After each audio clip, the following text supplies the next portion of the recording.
Right guys, this is a guide on how to adjust the strap on a Citizen Skyhawk titanium. The difficulty with these straps is, that a lot of people are unaware of, is that you need a retaining sleeve / pipe in order to retain the pins once you've removed them. There are pipes within the strap itself.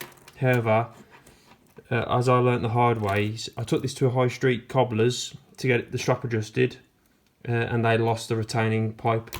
Now these pipes are extremely difficult to get your hands on, so I had to call Citizen to send me out some spares, because you can't find them from anywhere. I think you can get them on eBay, but you have to import them from another country. The ones I could find were from America. So just for awareness, when you do this, make sure you've got these little retaining pipes, or if you do want to remove one of the links, be extremely careful. Make sure you got an open area where you can see the pipes, because they are tiny. Just in comparison, that's a link and that's a pipe, and they fit within this area here, so they just sit in there, and when you push the pins back through, they are retained. So just be aware. These are all the parts that you're going to need: a block just to put the strap on, a little hammer to knock the pin out, a small pin just to push the pin out. These come in strap adjustment kits, like so. Got this off Amazon, cost me £15, very useful.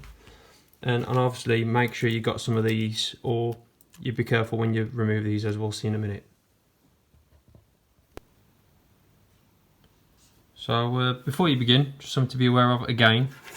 On the back of the strap, you should have some directional arrows showing you in which direction the link or the pins are to be pushed within. It's difficult to show you on this because I can't really bend the strap, but you can see the arrows there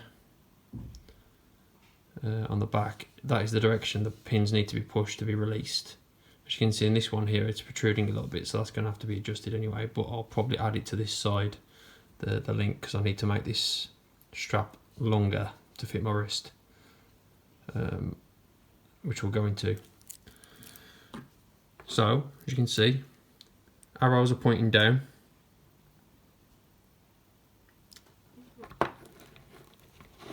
Place it into my adjuster, into my strap holder, to the block.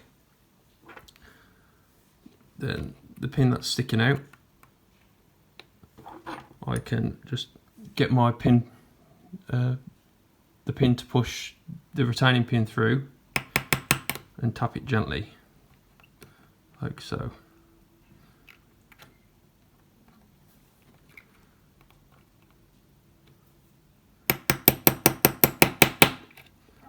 So as you can see, that's moving. You only need gentle taps.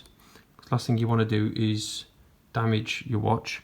This is a titanium version, so it can take a bit more of a walloping, but you still got to be careful. So as you can see, the pin's been released at the bottom, like so.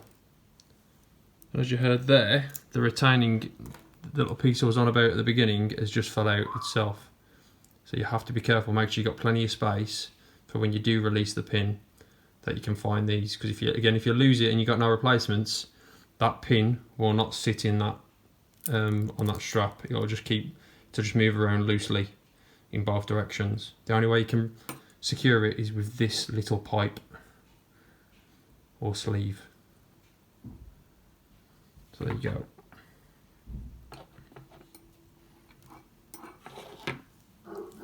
So remove the pin and the strap's open.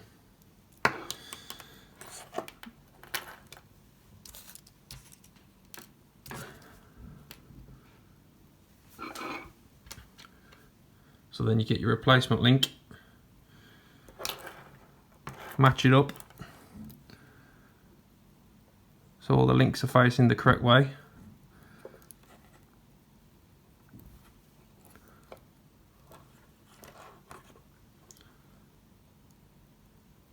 So I've gone for the wrong side, so I've got a replacement here.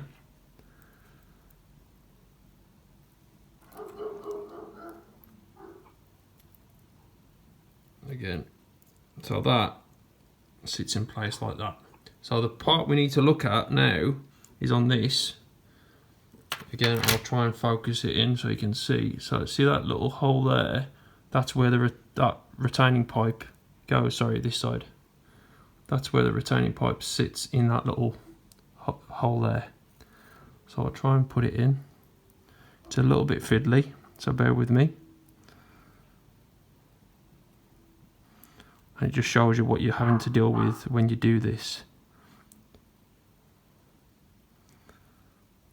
If you got some tweezers, use some tweezers, which I do have from the little pack up I purchased off Amazon.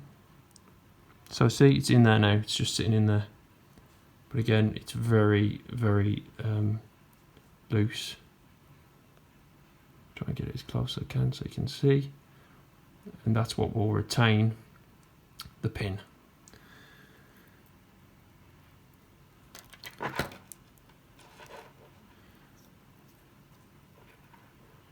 So this is the awkward part. So you try and get them flat. See, just popped out straight away. That's how difficult this part is, and this is why people lose their pins. So let's get some tweezers from my kit. I might be able to show it you a little bit better.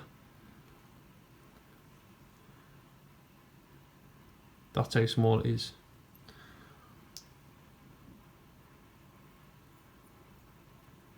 So the pipe's back in, like so.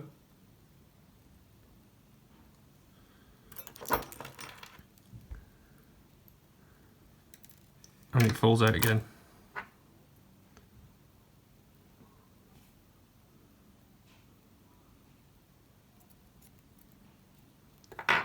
Back in again.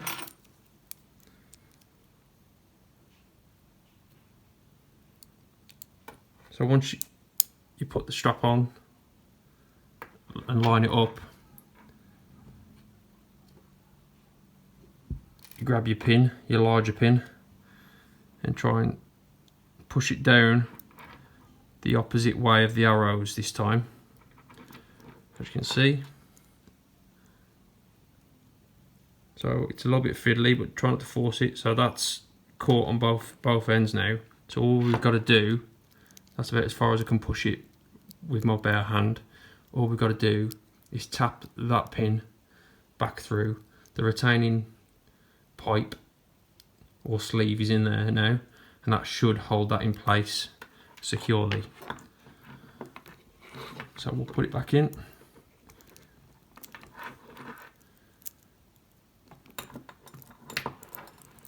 To make it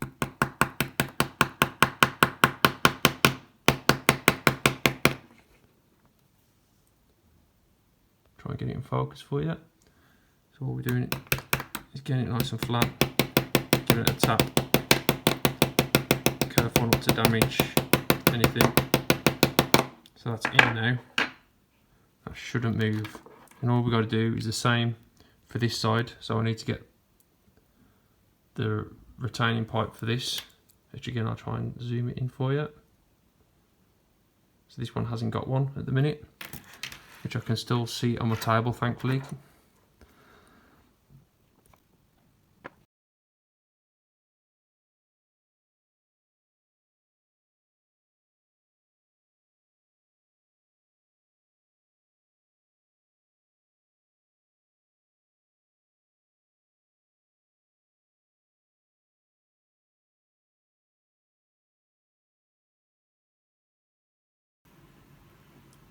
So I've fiddled around with it and finally got it to the point where it can go in. Again, got it to the part where you can push it no further by hand. I mean, that I can't really push it any further on this, but this part was extremely fiddly. The retaining the retaining pipe fell out a couple of times. But it's in there now. So that should sit there fine whilst I knock it in.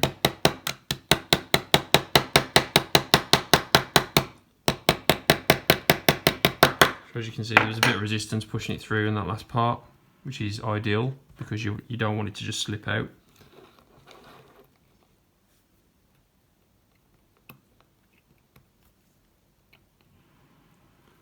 And all we'll do is knock it in, make sure it's flush, and there we go, done.